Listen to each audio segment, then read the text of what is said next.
Hey everybody, I'm just trying to pick my face back up a little bit. But I want to talk about the best type of jobs or businesses that bring you the most happiness and joy in life. Because one of my fears is getting to the end of my life, hopefully very, very, very, very, very long time from now, with a whole lot of shoulda, coulda, wouldas, and all of that because I didn't do things that I love to do, that I'm passionate about, that are aligned with my values, with my personality, with my gifts, with my talent, with my anointing, with my skill set, all of those things.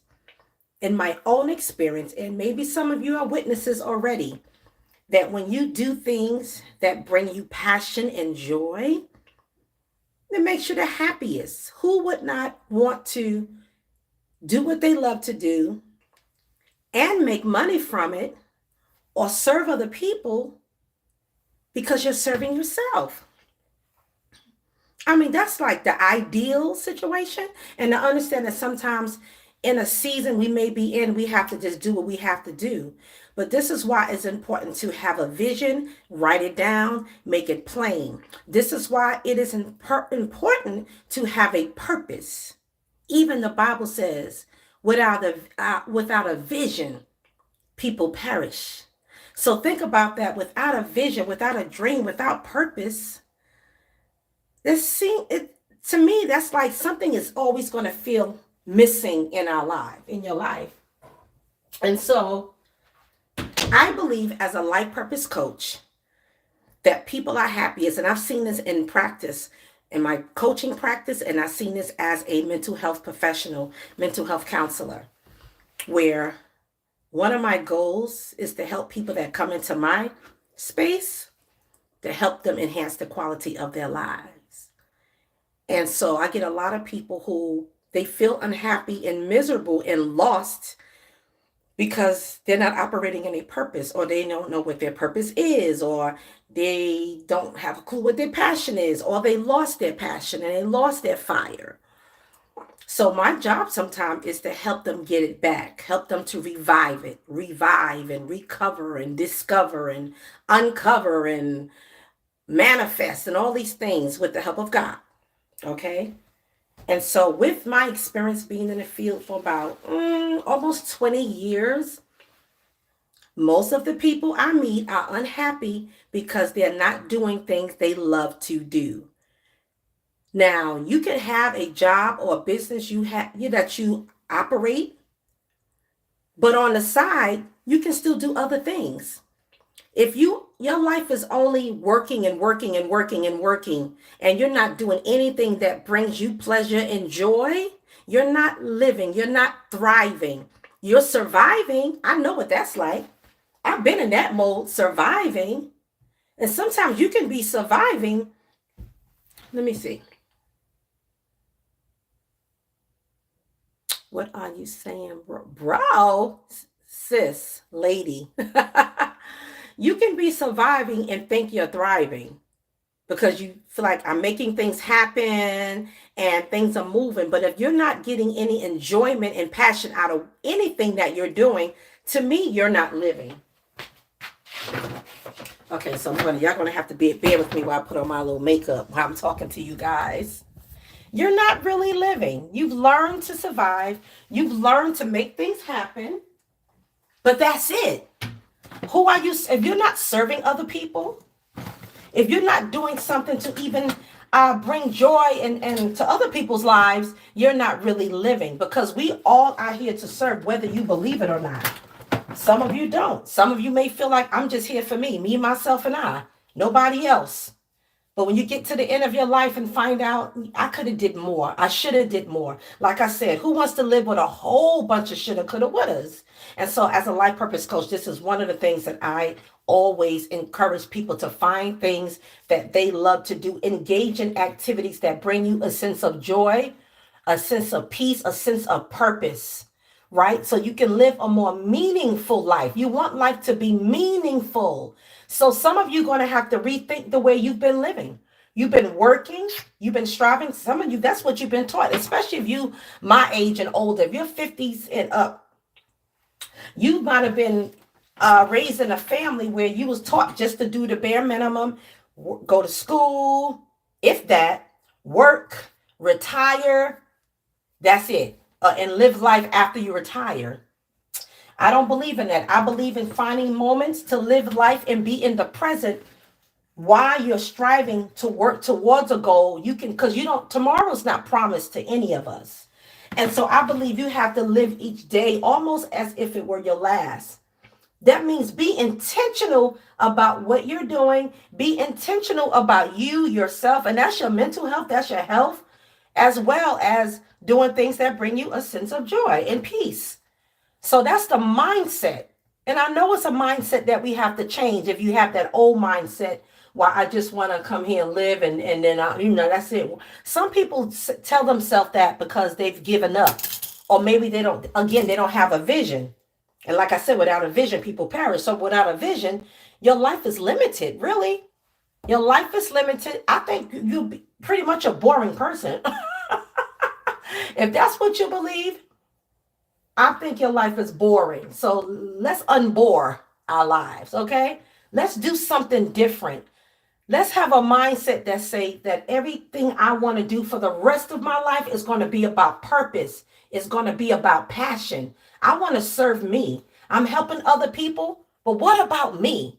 Like, what am I getting out of this? And I'm not talking about giving to get back. I'm talking about giving to get back in terms of you're doing something great for other people. It makes you feel good in terms of serving. Now, doing things that you love to do, business, job, all of that stuff. If you are doing things that align again with your values, of course you'll be the most happiest because you're in alignment. Anything that's in alignment or agreement, there's peace. When there's not, there can be chaos, discourse, strife, and all those things.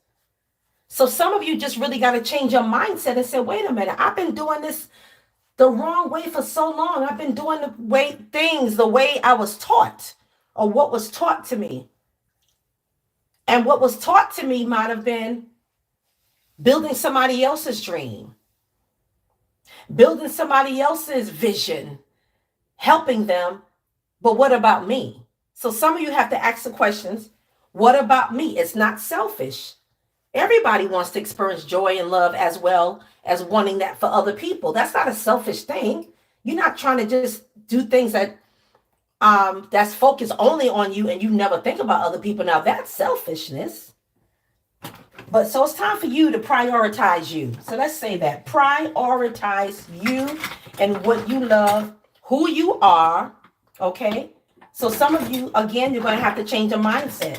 Some of you may have to go to the altar and pray. God, I need you to redirect, order my steps. What is your purpose for me? Some of you never even asked that question. Like, what is my purpose? Again, because you got stuck in the doing, but you don't take a moment to be in the present and say, what am I supposed to be doing? Because when you're in tune with yourself and when you're in tune with God, you can feel in your spirit, something ain't right, this ain't right, this place not right, this person is not right for me, whatever. And hey, relationships fit in there as well. If you're not aligned with the right person, there's always going to be some kind of strife. When you are in disagreement and unaligned with someone, the relationship is not reaching its full potential. It's always going to be a void. Okay. So again, when you're in tune with yourself and with God, you'll pick this up and go, I can tell something ain't right. And then you'll know when something is right. Because your spirit will tell you, your intuition will tell you, this is where you're supposed to be at this very moment. My God, when I started experiencing moments like that, it felt so great. And it feels great because you don't have to question. You don't have to second guess. Your spirit your gut tells you, this is where you're supposed to be. That's an awesome feeling because you're not double-minded. You're not perplexed. You're not confused. You are sure. You have clarity. Even if you don't see the rest of the vision, you know that you are where you're supposed to be at this very moment, or you're with the right people in the right space with the right person, all of that. That gives you an assurance that you're on the right path toward your purpose and toward your higher, or I'll say overarching goal. Because we can have several goals and several purpose. Let me see if this is a little crooked. Okay, there we go. So I want you to think about that. I really just wanted to talk about that. Make sure you do things that align with who you are. Make sure you spend time with people who align with who you are. I'm telling you, I'm giving you strategies that's going to help you have more peace in your life, less strife and confusion, and less drama. So you need to apply this mindset across the board. Relationships, business, work, friendships, everything. Alignment, agreement. We're not talking about agreeing with everything you say and believe, but agree with your core belief, who you are, your values, your core values. Everybody that's in my circle, we share the same value. That's why we get along well. That's why we can pick each other up in the spirit, in a sense, because we have been aligned together. And I know some of you experience that being in relationships. When you've been with a person so long, you're so connected, you can pick them up and feel something ain't right, even though they're not in your presence. Because you have united, there's another word I'm looking for, almost like a conjoined in the spirit, so to speak, like siblings do, like twins do. And it's like, I need to give so-and-so a call. Cause or either something great, like something is, let me give so-and-so, people are dropping your spirit. That's a whole nother conversation I probably need to have, but it's so true. Some of you already experienced that. So you know what I'm saying is true. That happened to me many times. Oh my God. I remember on one occasion, one of my besties, she's like my sister. She lived 2 doors from me. And I remember I heard God saying, she's about to come knock on the door. I was like, okay. So I opened up the door and she was like, how you knew I was coming? I just heard in my spirit, open up the door. She's coming. That's what I'm saying. So you have those moments and then you were like, okay, now I know what Cheryl's talking about. Because some of you probably like, what is that girl talking about? But you got to remember, we are spiritual beings. We are spiritual. We possess a body, soul, emotions, all those things. But we are spiritual beings having a human experience. That's what I was trying to remember. You're not a natural being. It's a song. Having a spiritual experience, but you're a spiritual being. Having a natural experience. That's the song. Okay, so that's it. Unless you want to stay with me while I put on a little makeup on. I just wanted to get your attention as we start this new year.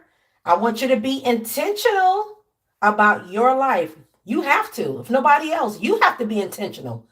So you got to be mindful. There's a level of mindfulness you're going to have to practice about your relationships, who you with, why you're here. I start questioning people, why are you in my life? Even if I don't say to them directly in my spirit, I'm trying to discern what's the purpose of this relationship, this connection, or this job, this space. So when I go to say, I do a lot of contract work, right, as a counselor. And a lot of times, I've learned years ago that while they're interviewing you, I'm interviewing them to see if you guys align with me. That's a whole new mindset for some of you. Again, because I talked earlier about being taught and programmed to think one way. But it's like, okay, no, wait a minute. I need to see if this company align with me or if I want to be associated with this agency. Because if not, I'm going to have to cut the cord. Because I'm not going to be happy. You know you already. I can already see destruction, calamity up ahead. I don't need to second. Okay, you know what? I'm going to follow. My mother used to say, follow your first mind. I'm going to follow my first mind. So we trying to have less regrets as much as possible. And so I live my life by doing things that I love to do. Even at work, if I have to work for a job temporarily, whatever that is, it have to be something that I'm passionate about or I love to do or at least like to do, right? And I see the benefit in it and I see how it not only helps somebody else, but it also empowers me. it also serves me. So you're going to hear me talk about that a lot, especially those of you who are new to my channel. I thank you so much for coming. I know I want to see who's tuning in. I'm just trying to get myself together a little bit in case I come on live again. But let that sizzle in your spirit, okay? And I'm going to sign off in a few minutes. Okay, but I want you to be happy. I want you to show up as you, basically. Everything you're doing, like, show up as you and think about you too, okay? Put yourself as priority. Like, is this good for me? Is she good for me? Is he good for me? Are we good for each other? How about that? Are we? Because you got to be honest with yourself. That's why self-awareness is so key, again, to living life on a higher level and being purposeful and meaningful. You need to know where you are emotionally, mentally, and spiritually. And maturity comes in when you realize, you know what? This is not good for me right now. Or I'm not good for this person right now because I got too much stuff going on. I got all this dysfunction and drama, and I don't want to bring that into somebody else's life. When you can admit that in spite of how you feel, that's emotional maturity, that you know how to say, you know how to manage your emotions and don't let your emotions dictate how you're going to move in your behavior. Even though it may hurt, even though you might have to cut somebody off, not only, like I said, not because they're not good for you, because you're not good for them. And you don't want to bring dysfunction in their life. Oh my God. How mature is that? I love, oh my gosh, people who are very self-aware. That's one of the things that attracts me to a person, attracts me to a man. Very self-aware. That means that man have done some work, some inner work of trying to assess and be introspective with themselves, because they live in life intentionally. So things that they do, even relationships they want to get into, they're already thinking way ahead. You know what? I want to have a healthy relationship. In order for me to have a healthy relationship, I'm going to make sure I am healthy. We're not talking about perfect. We're talking about healthy function. I have a healthy level, effective way of communicating with my significant other. And being a good communicator also means that I have a good way, or I practice listening, meaning not respond or not react right away.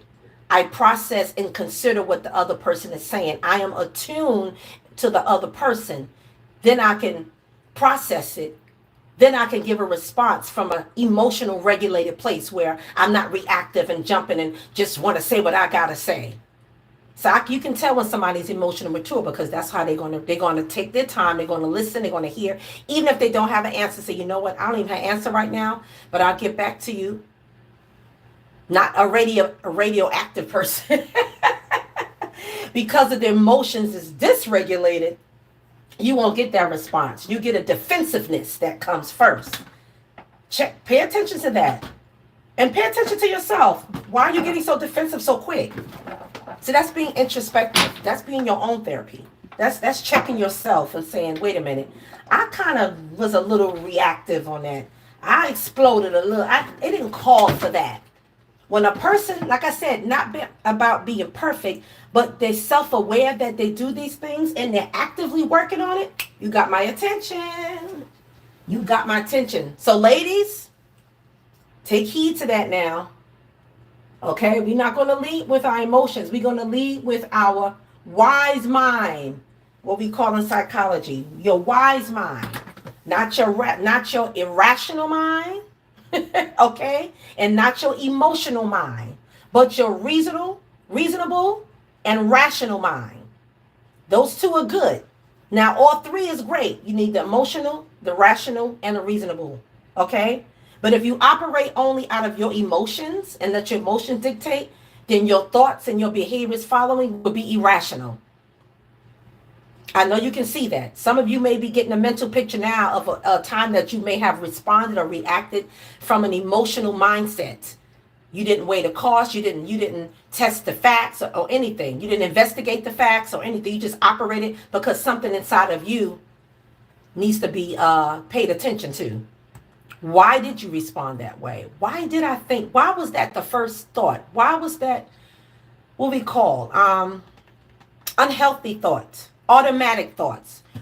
Why do I always go to that place when somebody says certain things or do? Why did I get triggered so easily when this person did this? That's the work you need to do. So be intentional about relationships, please. Let me turn this around. I think I'm good. I just wanted to look half decent.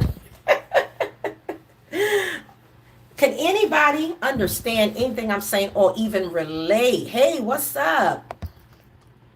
I cannot pronounce Jihan.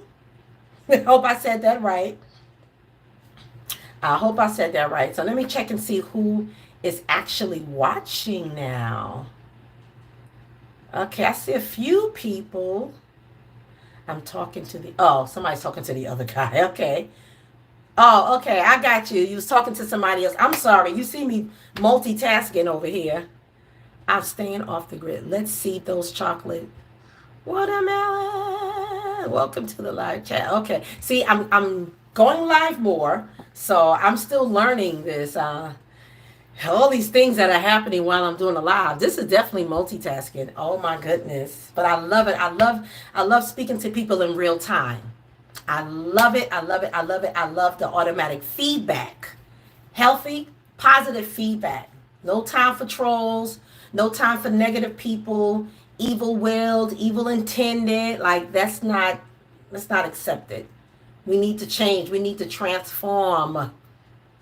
Now, not all of you are not believers of the gospel, but I am. And so the scripture that came to mind was, be ye transformed by the renewing of your mind. Be ye transformed by the renewing of your mind. Some of you need to take that as your mantra for 2025. I'm going to be ye transformed. I don't talk about changing a mindset. I talked about being intentional about whatever it is you want to do in life, whether it relates to business or your job or relationship. Be mindful, putting yourself as priority, doing things that align with you, businesses, jobs that align with your core values and with your passion, so you can experience more happiness and less of grief. So you can get out of survival mode and get more in the thriving mode, okay? But we have to be intentional. We have to do, so you may have to do something different, okay? In order to live a life like that. No more just doing the mundane, right? Mundane, right? Doing mundane things or things you've been taught. Eat, work, and die. What about play? Some of you need to come out and play. Some of you need to go on the playground and play. That means be in the present, have fun, socialize, be with people. Even on social media, you can, if that's a start for you, do that. Get into groups. Be, again, an alignment. Join groups of people who share the same values that you share, or they focus or working on the same type of business endeavor, whatever that is. I'm telling you, start to connect with people. Networking is more than just business related. Okay, there's different type of networking groups. Sometimes it's just pure meeting new people. So there are a lot of networking groups on social media that you need to join, because some of you are by yourself, you're being a hermit, and what's another word for it? You're disassociated from life. You have disassociated, sometimes because of trauma, or you got in this rut. Again, mundane, just doing the same thing over and over again. Boring. So I come to shake you up a little bit, okay? Do something different, all right? I'm off this thing here, because I'll just be rambling on. That's it. I'm trying to come on live more. I thank you so much for even tuning in. Hey, if you'd like me to talk about anything related to what I'm saying right now, please put it in the comment section. I'm a certified life purpose coach. My name is Cheryl Howard. For those of you who are new and just popping in, I'm a certified life purpose coach, a certified pastoral counselor, a certified mental health professional, an ordained minister. I'm a cosmetologist on the side, licensed cosmetologist for many years. I am an entrepreneur and I'm a parallelpreneur, which means I work also as a contractor doing consultation, life coaching, and counseling, mental health counseling. So I mostly do it as far as being a contractor. Other than that, I run a business, natural cosmetics, hair and skincare. As a cosmetologist, I came from behind the chair, and I mostly focus on making products that help us. Um, and what else? And wellness products. That's basically it. I'm now, there's a lot that falls under everything that I just mentioned. Even as a life coach, I have programs. I have an online academy called Get Your Life Back Academy. I have a program for teen girls called Goddaughters Workshop, was all about empowerment, teaching them life skills. I contract different facilitators to come in and share their expertise with the youth to prepare them for their life, so they don't have to just live a life of surviving, but they can live a life of thriving, and they can learn young. I like to teach them things that I didn't know when I was younger. And the Bible says the older ought to teach the young. Now, that, of course, when the Bible talks in the context, it's the spiritual things of God. But we can use that across the board. It can apply to the rest of our lives that we're supposed to teach. And that's just a principle, even in family and dynamics with older people, young people. We're teachers. We are examples. Ooh, think about that. If we are examples, what are we doing to be an example to the next generation and the 2 and 3 generations after that? What example are we setting? It's not having a perfect life. It's even how you maneuver, how you get through things, how you think about things, how you mature, how you handle your life, how you handle relationships. A lot, right? So the Bible also says, be not only hearers, but doers of the word. Let that sizzle in your spirit as well. I borrowed that from Country Wayne, for those of you who know him. Popped in my head. But anyway, thank you so much for tuning in here. I just want to drop some seeds. I hope you catch some wisdom from what I said. Please catch the wisdom. There was wisdom. I dropped a few nuggets. Some of you at different places. So if it's not for you, that's not for you. But somebody's hearing these things for the first time, and it's grabbing their attention, I'm provoking thoughts in somebody to get them to think differently. Okay, so they can do different things that will enhance their life, right? That's the whole goal as a life purpose coach. But you can visit Get Your Life Back Academy for courses. I have books. Oh my gosh. And I'm building a new site. So you'll probably be able to tell that I'm bringing things over from another website that I have host. And you can go there. You can also go to CherylYHoward.co for my coaching and consulting services as well. And that's also a new page. So, a lot of things are new. Everything new in 2025. Being renewed. Things are being revived, renewed, relaunched. And my next video is going to be about that. I think I have it, relaunch, revive, something else, recover. It's about recovering, reviving, and relaunching this year. So that's going to be my next video. We're going to talk about some things. Okay, there's some things you need to relaunch. There's some things that's been lying dormant, and it's time for you to revive it. Pick it back up. Give it life. Speak life into it. Pour into it. Engage with it. Bring it back. You buried it. Or maybe you had to because you've gone through some traumatic experience. But now you're out. You're coming out. You're liberated from that thing. So now you can revisit. You can relaunch because you're revived. And you're doing things, you're renewing. Okay? Catch that. Let that apply to something. See y'all later. Bye-bye.